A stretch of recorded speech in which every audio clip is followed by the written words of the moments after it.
What's going on, everybody? I'm your host, Discriminated, and welcome back to another episode of Let's Play Fallout 4. If you missed any of the previous episodes, make sure you hit that playlist link in the description below to catch yourself back up.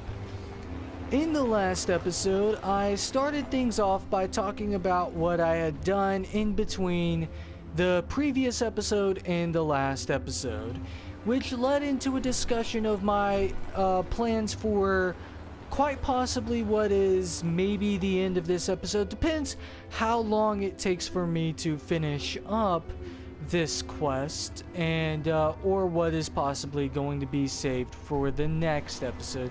We don't know until we complete this quest. And then we made our way to the Cliff's Edge Hotel and began Brain Dead. And I've got to go ahead and say that Brain Dead is absolutely one of my most favorite well-written quest like not even quest lines, but side quests in the entirety of Fallout 4. Like, I really love the Great Hunt because of the fact that, you know, there's this huge build up to something really fucking epic and amazing, and it never comes.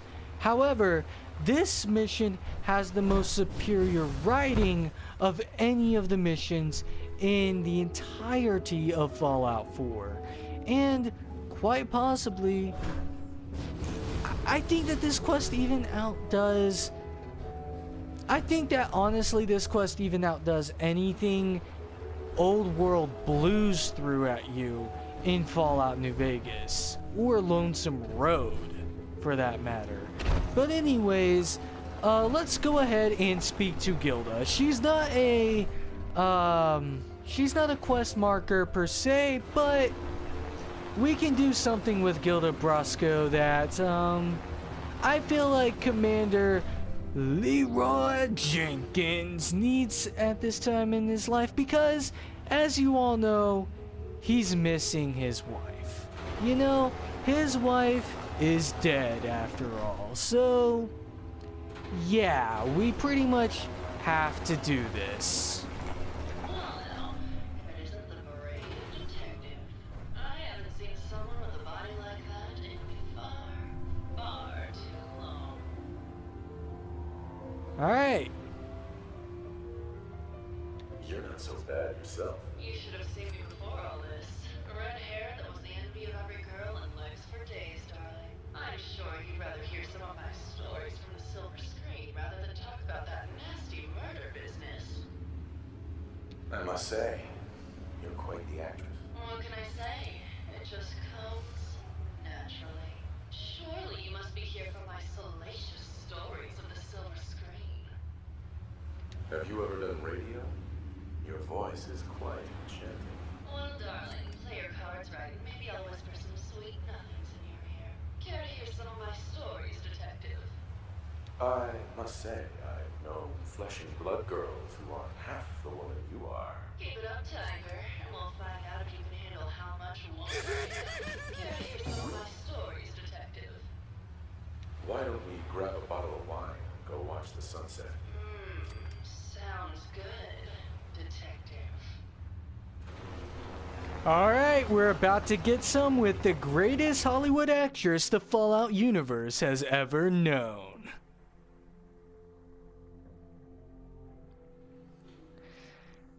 And with a clear head. But we probably shouldn't make a habit of this. Catch you later, Tiger. And with a clear head, as I was saying.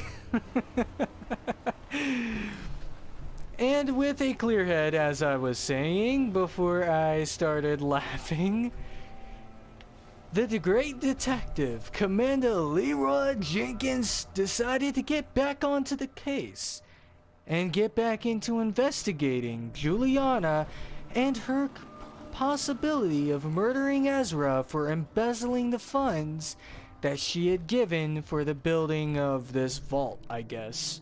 Hello, Detective. How can I help? Did you have questions about the case? Okay, apparently the people I am talking to Okay, apparently I can't talk to anyone about Juliana's involvement because no one wants to fucking talk about it. This is great. Nobody wants to talk about Juliana, so all I can do is accuse the person that I believe actually did it. And I think that the person who actually did it just so happens to be Juliana herself because she actually has a reason. Hello, Detective. Did you have a question about the heinous murder? I heard you had a big fight with Ezra a few days ago. Care to explain? Oh, well, it wasn't that big a deal, really. He wanted more money to pay for repairs on the hotel. I wasn't feeling well that day and lashed out a bit at the poor man.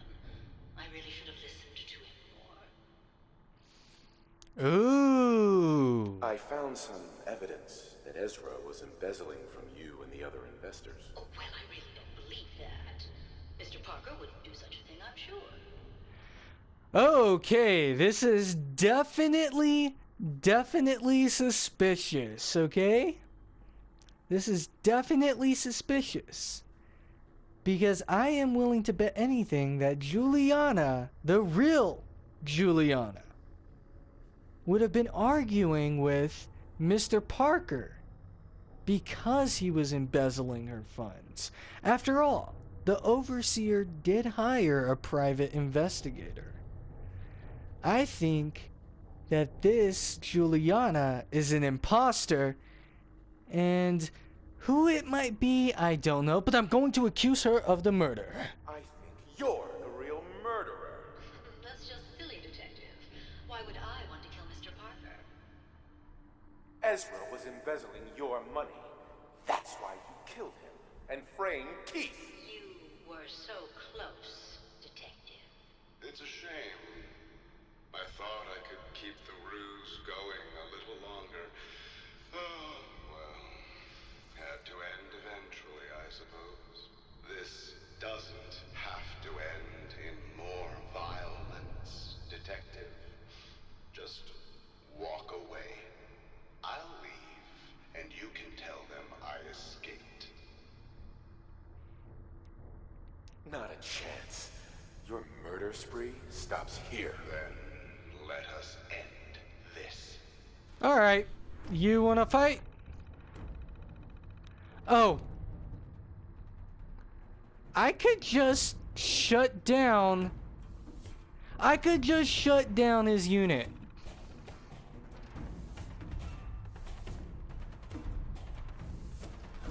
Okay.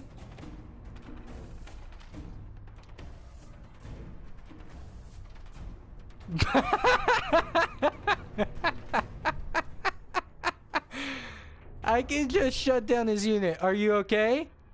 Are you okay? He's dead. That right there should be enough to finish the quest, but it's not because Ezra's not actually dead. Okay, I'm gonna have to kill him no matter what.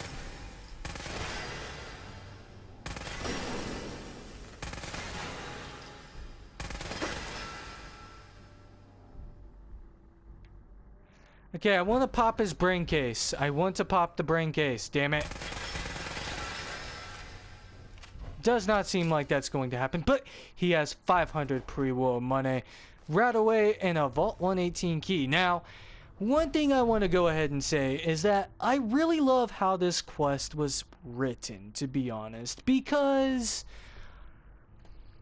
in my opinion, this was an amazing quest for multiple reasons. Number one, none of these robots actually know what a blasted hellscape the world is right now. They have no idea of the conditions that Far Harbor is in, let alone the rest of the country. And this guy actually believed that his pre-war money was going to be worth something in this economy. He believed that the world was just going to continue as it always has been.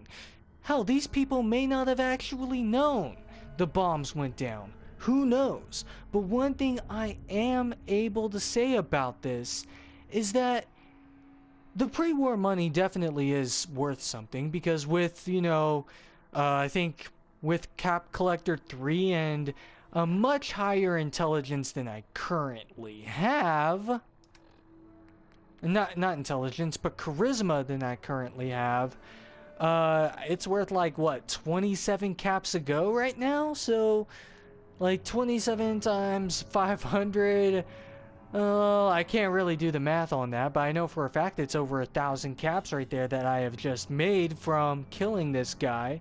So, that's much better than a cut. But this guy truly believes that if he left the vault, he would be able to survive. They wouldn't be able to survive out of this area. I mean, he's got weapons, but you see, I just hacked him down and then killed him while he was, you know, just kind of inactive. But yeah, that's why this quest is just absolutely amazing. But anyways, let's go ahead and head back to, I think his name is Maxwell, right? We need to go ahead and speak to Maxwell about, who the murderer was and everything like that. I found the killer. It was Ezra. He killed Juliana and took her place to hide his tracks. My word! I never thought Mr. Parker was capable of something like this. What happened when you confronted him? Turns out Robo-Brains can eat. And I served him up a heaping helping of justice. Well, bravo, I suppose. Here you are, Detective. Payment for your services and a bonus for uncovering such a heinous plot. I don't think we could have done it without you. Okay, there we go. And I believe Brain Dead Part 2 just completed. I'm pretty sure it did. Yep, I completed Brain Dead in its entirety. Got 612 experience points, but that's not enough to push us up into the next level.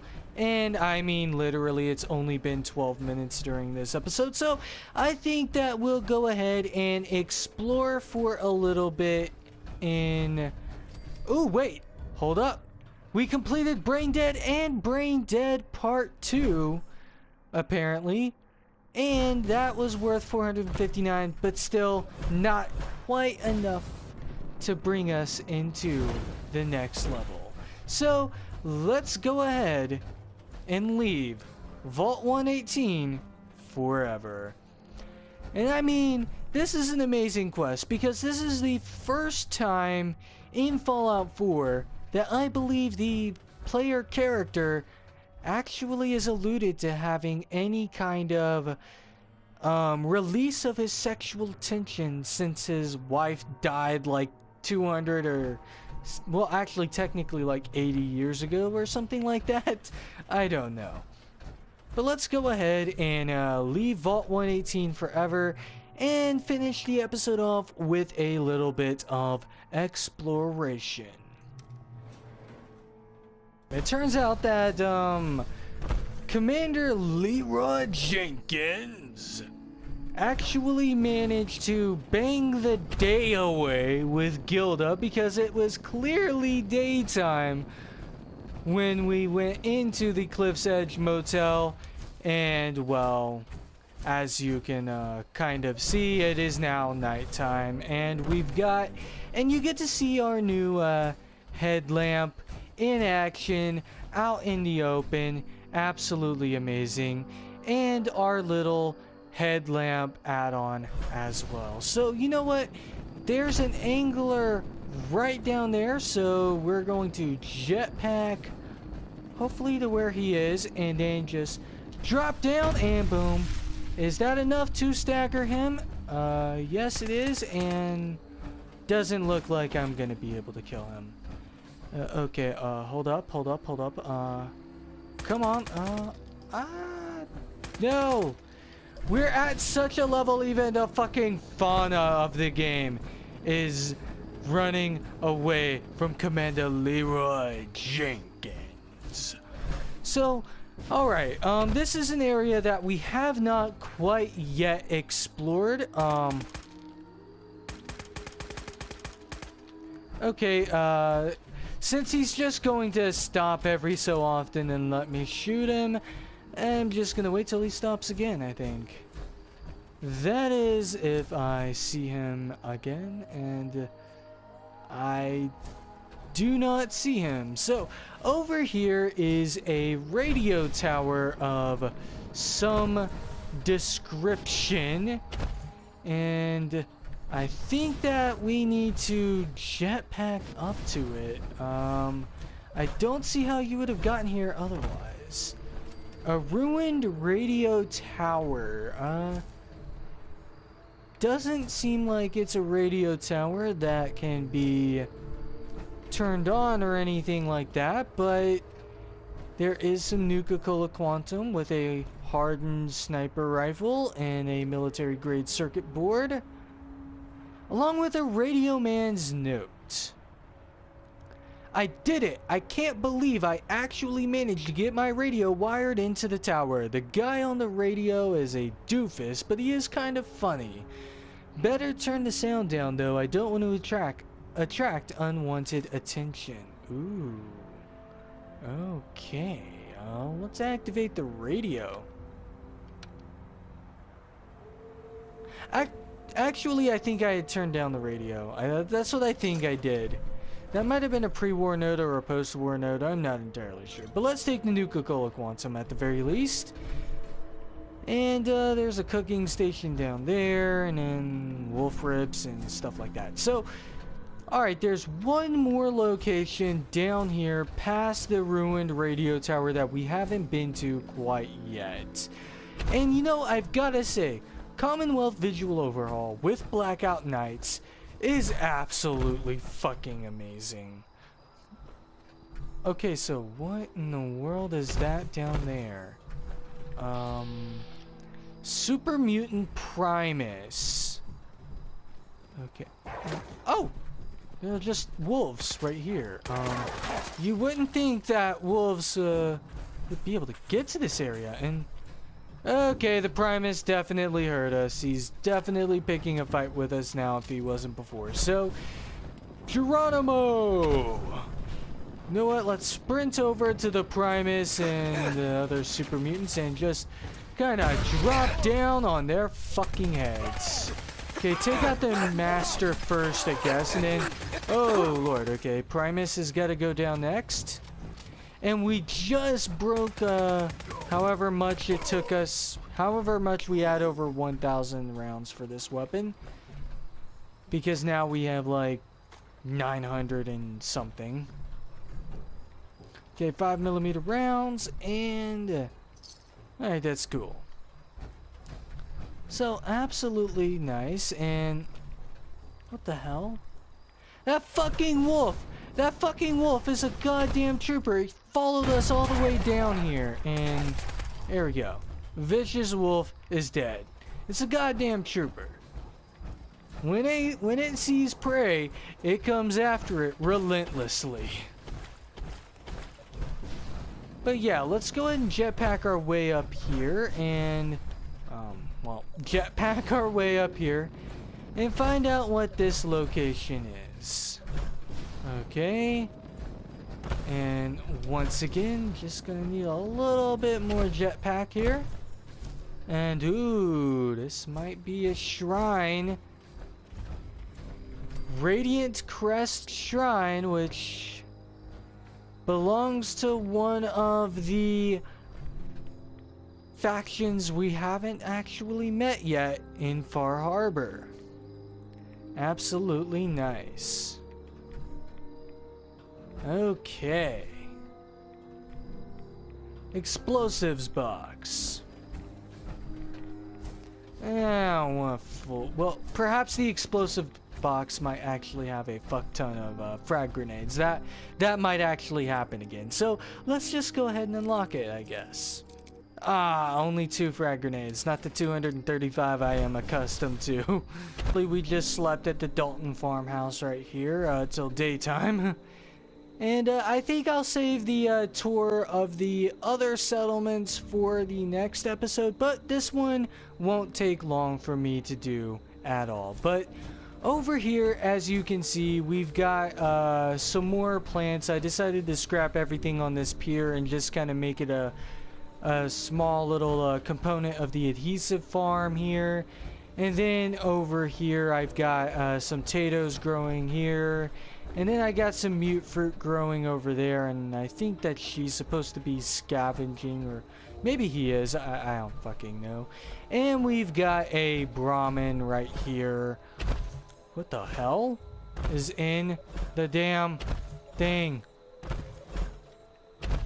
Or was that just his head? I don't know, but could have sworn that there was something inside of there other than his head. But yeah, that's pretty much all I've done with this place, is just kind of scrap all the trash and stuff like that for parts, for like the materials to craft at other settlements. And I haven't actually built a second one of these warehouses yet, so that way there could be more settler housing. I haven't done much to this area, to be honest. But yeah, that's pretty much just the tour of this little area right here, I suppose. And we will save the tour of Echo Lake Lumber and National Park Visitor Center for the next episode. You've been tuned into Discriminated Productions. This has been another episode of Let's Play Fallout 4. If you liked the video, then you know what to do. If you don't want to miss any more videos, then you should definitely hit that subscribe button below if you haven't already. It's right down below. You can't miss it. It's absolutely free, so there's no reason not to. If you want to make sure that you get every single one of my videos in your sub feed, hit that little notification bell as well. Whether you left me a like or a dislike on the video, you should definitely leave me a comment on the comment section below, because I would like to know your feedback on this Let's Play. And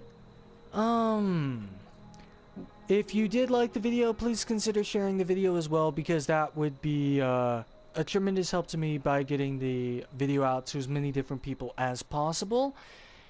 And if you tune in tomorrow, we will go ahead and take you on a tour of the National Park Visitors Center and Echo Lake Lumber settlements before we go ahead and start the main quest of Fallout 4, which we have spent, I can't quite remember how many parts it's been since we started Far Harbor, but we haven't really touched the main quest at all until possibly the episode after next.